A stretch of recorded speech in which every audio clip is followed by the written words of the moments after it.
दिन बाद देखा कि एक वृद्ध महिला थी, पोटली ले हुई और लट्ठी ठेकते हुए उस दरवाजे पर आ गई। जैसे ही उस घर के बेटे दरवाजे खोलते हैं तो एक नया दस की वह वृद्ध माँ वहाँ पर बैठी हुई है। उसने कहा कि माँ तुम यहाँ पर क्यों आई हो? तो बोले बेटा मुझे प्यास लगी है, मुझे भूख लगी है बेटा, पहले तो मुझे पानी पिला दो। मैं एक गिलास पानी पीने के लिए तुम्हारे पास आई हूँ, मुझे पानी पिला दो।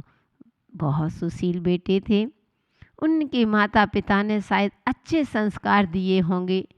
अभी तो यही पता पड़ रहा है, आगे देखेंगे कि कैसे संस्कार थे, किस लिए संस्कार थे और किसके कारण से हम अपने संस्कारों को भूल जाते हैं। इसकी चर्चा इसी से पता चलेगी, इसी बात से पता चलेगी। तो उसने कहा कि दादा माँ यहीं रुको, आओ अंदर आओ, हम आपको पानी पिला रहे हैं। तो उसने कहा नहीं, आप यहीं पानी लेकर के आओ, मैं यहीं पानी पीऊँगी, मैं अभी घर के अंदर प्रवेश नहीं करूँगी।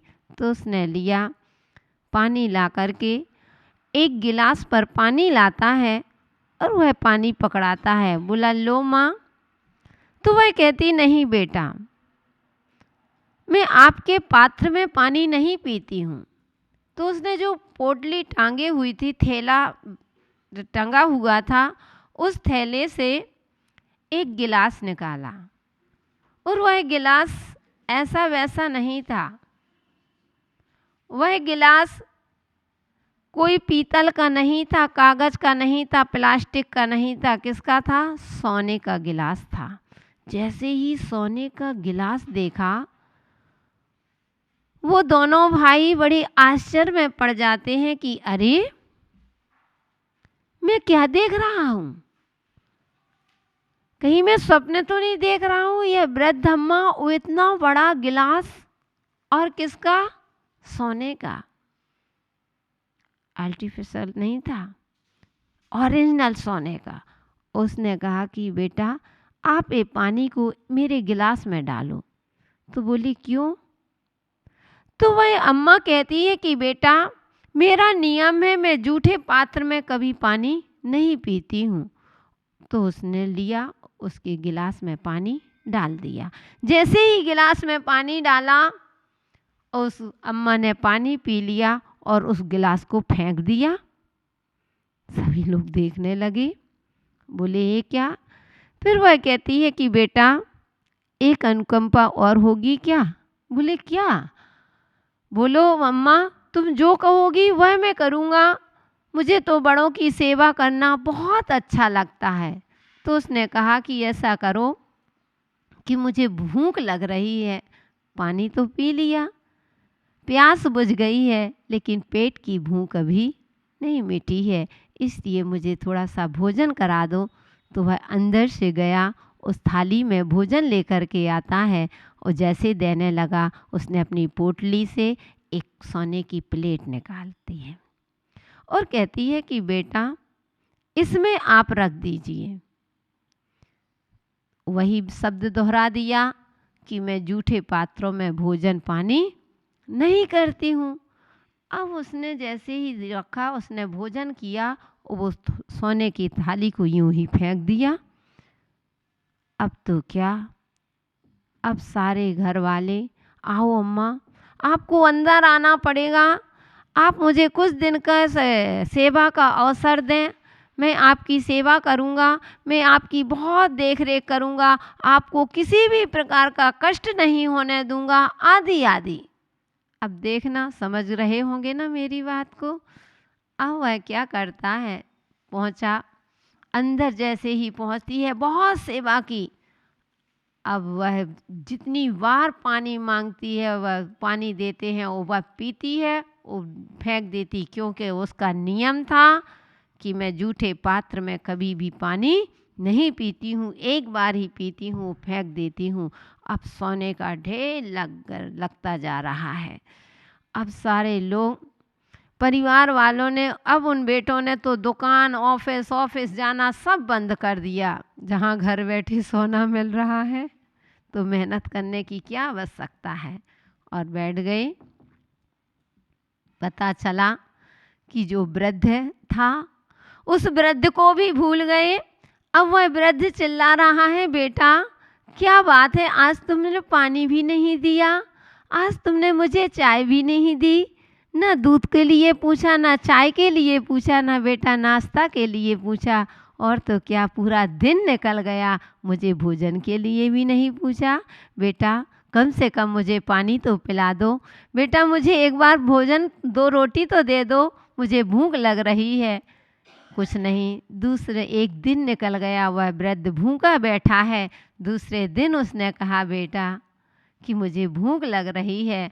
वह बेटे चिल्ला करके कहते हैं कि क्या मैंने तुम्हारा ठेका लिया, क्या मैं तुम्हारे लिए इसीलिए, जाओ यहाँ से, हो गई जितनी दिन सेवा मैंने करी तो कर दी, अब मेरे पास टाइम नहीं है, मैं आपकी सेवा नहीं कर सकता है, चलिए दादाजी यहाँ से निकल जाइए। ओह, तो वह वृद्ध कहता है कि बेटा मैंने तो पहले ही तुम्हारे घर आने के लिए मना कर दिया था, लेकिन तुम्हारा अनुनय, तुम्हारा विनय, तुम्हारा निवेदन करके मैं तुम्हारे उसको स्वीकार करके ही तो तुम्हारे पास आया हूँ, और आज तुम मुझे इस तरह से तिरस्कार करके निकाल रहे हो। तो उसने कहा कि मुझे आपकी पंचायत नहीं सुनना, जाइए यहाँ से, जाओ यहाँ से, इसी वक्त जाओ, मेरे पास समय नहीं है। और बंधु वह दादा, वह वृद्ध उस लट्ठी को ठेकते हुए और तुरंत घर से बाहर निकल जाता है। जैसे ही वह घर से बाहर निकला, क्या दृश्य है, क्या देखने को मिल रहा है कि जो है अम्मा थी वह भी घर से बाहर निकल आती है। वह जाने को कहती है। अब उन बेटों ने चरण पकड़ लिए, चरण स्पर्श करने लगे, पैर पकड़ लिए, रोने लगे कि अम्मा मैंने आपका तो मैं इतना स्वागत कर रहा हूँ, मैं आपको इतना सम्मान दे रहा हूँ, मैंने आपके लिए तो कुछ भी नहीं कहा, वो आप यहाँ से क्यों जा रहे हो? मैं आपको नहीं, कुछ भी हो जाए, मैं इस वृद्ध को मैंने भगाया है, उनके लिए कहा, और उनकी काफ़ी दिनों से मैं उनकी सेवा कर रहा हूँ, अब तो मुझे आपकी ही सेवा करना है, मैं आपको नहीं जाने दूँगा। वह अम्मा शांत है, फिर भी वह कहती नहीं बेटा मैं तो जाऊँगी। उसने कहा नहीं माँ, जब कोई कारण नहीं है, वो कोई गलती हो गई हो तो क्षमा करना, अगर मैंने कुछ कह दिया हो, मेरे द्वारा, हमारे परिवार के द्वारा आपकी सेवा में किसी भी प्रकार की कमी आई हो तो मैं आपसे हाथ जोड़ करके क्षमा चाहता हूँ।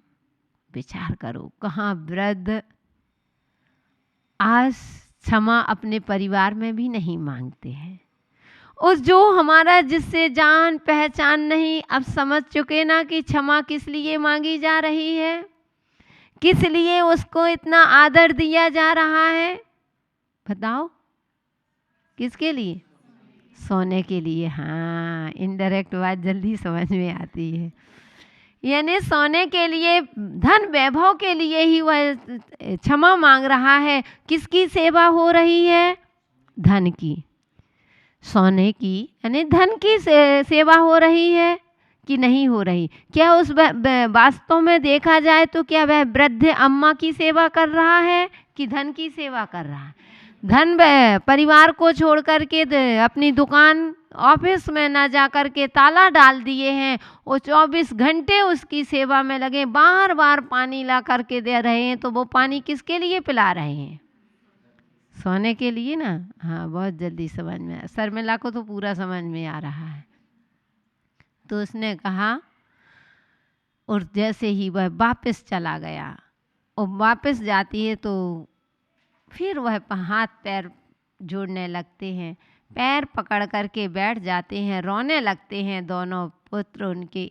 बोले कि माँ कुछ भी हो जाए मैं आपको यहाँ से नहीं निकलने दूँगा। तो वह माँ कहती है कि बेटा ध्यान रखना, जहाँ यह वृद्ध रहता है वहीं मैं रहती हूँ। तो बोले क्या आपका कोई रिश्ता? बोले रिश्ता रिश्ते की बात नहीं है, यहाँ रिश्ते की बात नहीं चल रही है, ना कोई भाई भतीजा चल रहा है बेटा। बस मेरा इशारा इतना ही समझना कि जहाँ यह वृद्ध रहता है वहाँ पर मैं हमेशा रहती हूँ, और जहाँ से यह वृद्ध चला जाता है मैं उसके यहाँ से हमेशा के लिए चली जाती हूँ। मैं कभी वहाँ पर एक क्षण भी रुकना नहीं चाहती हूँ। उन बेटों को समझ में नहीं आया।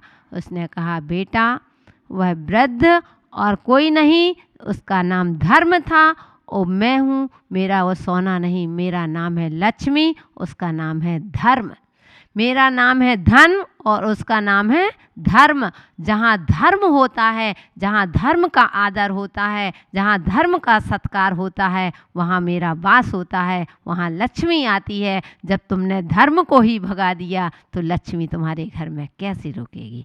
अब उसको पछतावा होता है, पछताता है, बहुत पश्चाताप करता है, और पश्चाताप करते हुए आँखों से आंसू बहाते हैं, और आंसू बहा फिर ढूंढने जाते हैं कि आखिर वह वृद्ध मुझे मिल जाए, मैं एक बार पुनः उसको सम्मान से लाऊंगा, अपनी क्षमा याचना करूंगा। लेकिन एक बार समय निकल गया तो क्या वह समय दोबारा आता है क्या?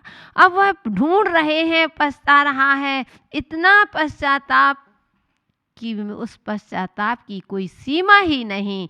और तो वह ढूंढने निकले, लेकिन सारे जगह से देख लिया, लेकिन वह वृद्ध नज़र में नहीं आया।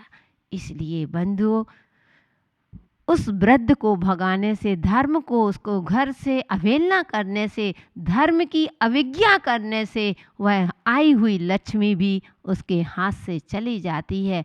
हम अपने धन को, अगर धन ही आपको ज़रूरी है, धन ही कमाते हो तो कमाओ, लेकिन धर्म के साथ अगर धन कमाओगे तो धन हमने बताया धर्म से धन मिलता है, लेकिन धन से कभी धर्म नहीं मिलता। आप सोचो कि मैं धन दे करके वो धर्म को खरीद लूँ तो ना भूतो ना भविष्यति, ना आज तक किसी ने खरीदा है, ना कभी धन से धर्म आप खरीद पाओगे। लेकिन यह निश्चित है, अगर आपने अपने जीवन में धर्म को धारण किया, अगर जीवन में धर्म का एक बार अपने जीवन में प्रवेश कर लिया, तो धन से तुम्हें धन जरूर मिल जाएगा, इसमें कोई शक नहीं है।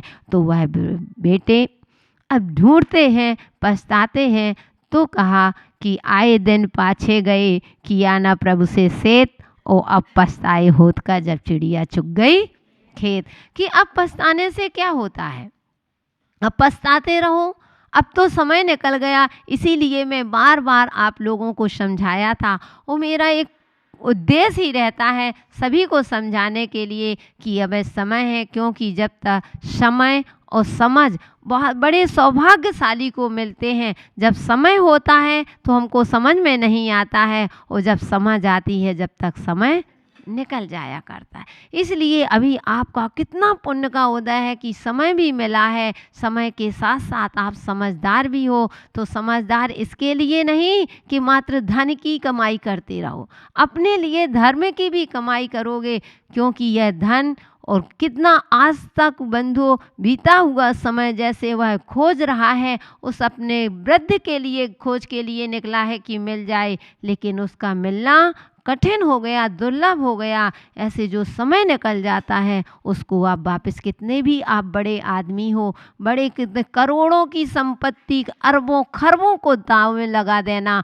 और तुम सोचो कि बीता हुआ समय मुझे वापस मिल जाए, तो वह समय कभी वापस नहीं आता है। लेकिन इतना भी हम इतने गरीब भी नहीं हैं, हम इतने गए बीते भी नहीं हैं, इतने नासमझ भी नहीं हैं कि जो आने वाला समय है हम उसको संभाल ना सकें। हम उस समय को संभाल सकते हैं, आगे अपने जीवन को व्यवस्थित कर सकते हैं। इसलिए मेरा यही कहना है कि धन कमाओ, लेकिन धन के लिए जीवन नहीं हो। जीवन के लिए धन तो होना चाहिए, लेकिन धन के लिए ही जीवन नहीं होना चाहिए, क्योंकि आज के समय में लोग अपना जीवन धन के लिए लगा देते हैं, लेकिन धन के लिए जीवन न लगा करके अपने जीवन को उच्च शिखर पर पहुंचाना है।